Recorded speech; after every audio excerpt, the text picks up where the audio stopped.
بسم اللہ الرحمن الرحیم۔ السلام علیکم۔ امید ہے سب دوست خیریت سے ہوں گے۔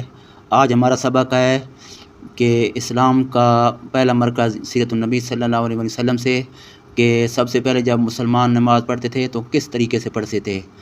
حضرت صہیب اور حضرت عمار رضی اللہ تعالیٰ عنہما دونوں آپ صلی اللہ علیہ وسلم کی خدمت میں حاضر ہوئے۔ آپ صلی اللہ علیہ وسلم دونوں کو اپنے پاس بٹھایا۔ جب یہ دونوں بیٹھ گئے تو آپ صلی اللہ علیہ وسلم نے ان کے سامنے اسلام پیش کیا اور قرآن کریم کی جو آیات آپ پر اس وقت نازل ہو چکی تھیں وہ پڑھ کر سنائی۔ ان دونوں نے اسی وقت اسلام قبول کر لیا۔ اسی روز شام تک یہ دونوں نبی کریم صلی اللہ علیہ وسلم کے پاس رہے۔ شام کے دونوں چپکے سے چلے گئے۔ حضرت عمار رضی اللہ عنہ سیدھے اپنے گھر پہنچے تو ان کے ماں باپ نے ان سے پوچھا کہ دن بھر کہاں تھے۔ انہوں نے فوراً ہی بتا دیا کہ وہ مسلمان ہو چکے ہیں، اور ساتھ ہی انہوں نے ان کے سامنے بھی اسلام پیش کیا، اور اس دن انہوں نے قرآن پاک کا جو حصہ یاد کیا تھا وہ ان کے سامنے تلاوت کیا۔ ان دونوں کے نے یہ کلام بے حد پسند آیا۔ دونوں فوراً ہی بیٹے کے ہاتھ پر مسلمان ہو گئے۔ اسی بنیاد پر نبی کریم صلی اللہ علیہ وسلم حضرت عمار بن یاسر رضی اللہ عنہ کو الطیب المطیب کہا کرتے تھے، یعنی پاک باز اور پاک کرنے والا۔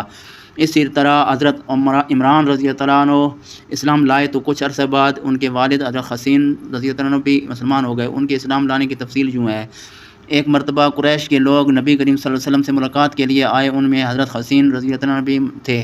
قریش کے لوگ تو باہر رہ گئے، حسین رضی اللہ عنہ سے اندر چلے گئے۔ نبی کریم صلی اللہ علیہ وسلم نے انہیں دیکھ کر فرمایا ان بزرگ کو جگہ دو۔ جب وہ بیٹھ گئے تب حضرت حسین رضی اللہ عنہ نے کہا یہ آپ کے بارے میں ہمیں کسی باتیں معلوم ہو رہی ہیں، آپ ہمارے معبودوں کو برا کہتے ہیں۔ نبی کریم صلی اللہ علیہ وسلم نے ارشاد فرمایا اے حسین آپ کتنے معبودوں کو پوجتے ہیں؟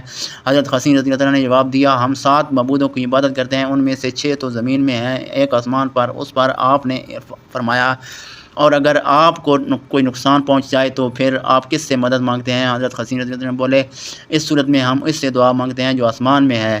یہ جواب سن کر آپ صلی اللہ علیہ وسلم نے فرمایا وہ تو تنہا تمہاری دعائیں سن کر پوری کرتا ہے اور تم اس کے ساتھ تو دوسروں کو بھی شریک کرتے ہو۔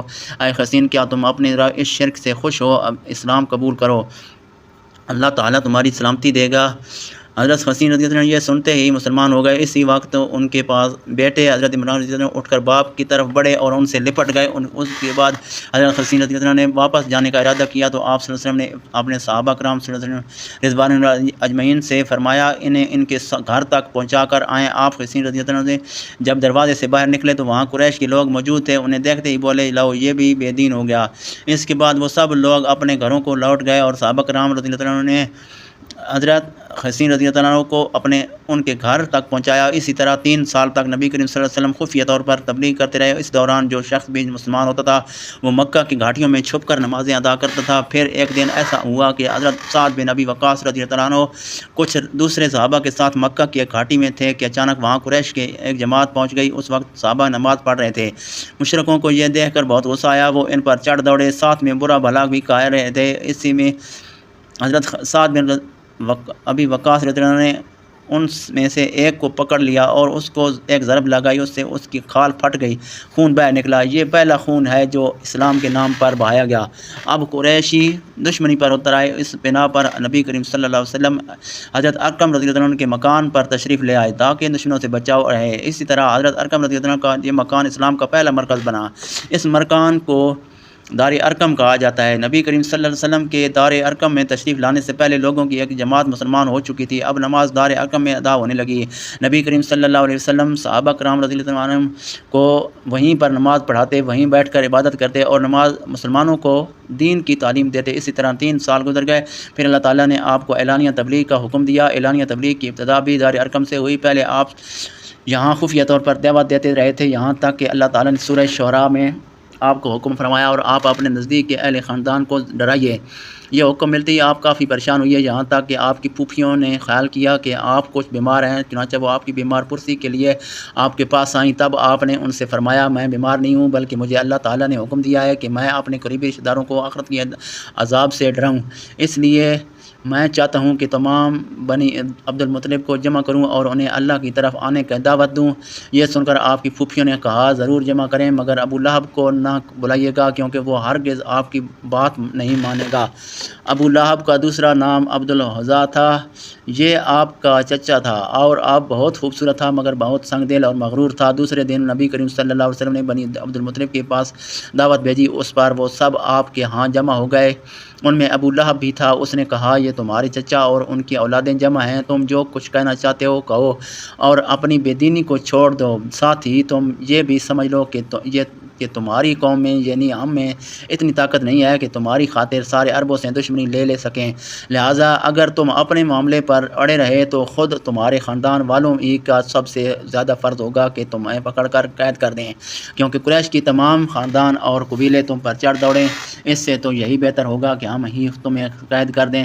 اور میرے بھتیجے، حقیقت یہ ہے کہ تم نے جو چیز اپنے رشتہ داروں کے سامنے پیش کیا ہے، اس سے بدتر چیز کسی اور شخص نے آج تک پیش نہیں کی ہوگی۔ آپ نے اس کی بات کی طرف کوئی توجہ نہیں فرمائی اور حاضرین کو اللہ کا پیغام سنایا۔ آپ صلی اللہ علیہ وسلم نے فرمایا، اے قریش، کہو اللہ کے سوا کوئی معبود نہیں اور محمد صلی اللہ علیہ وسلم اللہ کے رسول ہیں۔ آپ نے ان سے یہ بھی فرمایا، اے قریش، اپنی جانوں کو جہنم کی آگ سے بچاؤ۔ وہاں صرف آپ کے رشتہ دار ہی جمع نہیں تھے بلکہ قریش کے دوسرے قبیلے بھی موجود تھے، اسی لیے آپ نے ان کے قبیلوں کے نام لے کر انہیں مخاطب فرمایا اور آپ نے یہ الفاظ ادا فرمائے، اے بنی ہاشم، اپنی جانوں کو جہنم کے عذاب سے بچاؤ، اے بنی عبد الشمس، اپنی جانوں کو جہنم کی آگ سے بچاؤ، اے بنی عبد مناف، اے بنی زہرہ، اے کعب بن لوا، اے بنی مرو بن کعب، اپنی جانوں کو جہنم کی آگ سے بچاؤ، اے صفیہ، محمد صلی اللہ علیہ وسلم کی پھوپھی، آپ اپنے آپ کو جہنم کی آگ سے بچاؤ۔ ایک روایت کے مطابق آپ صلی اللہ علیہ وسلم نے یہ الفاظ بھی فرمائے، نہ میں دنیا میں تمہیں فائدہ پہنچا سکتا ہوں، نہ آخرت میں کوئی فائدہ پہنچانے کا اختیار رکھتا ہوں سوائے اس صورت کے کہ تم کہو لا الہ الا اللہ، چونکہ تمہاری مجھ سے رشتہ داری ہے، اسی لیے کہ اس کے بھروسے پر کفر اور شرک کے اندھیروں میں گم نہ رہنا۔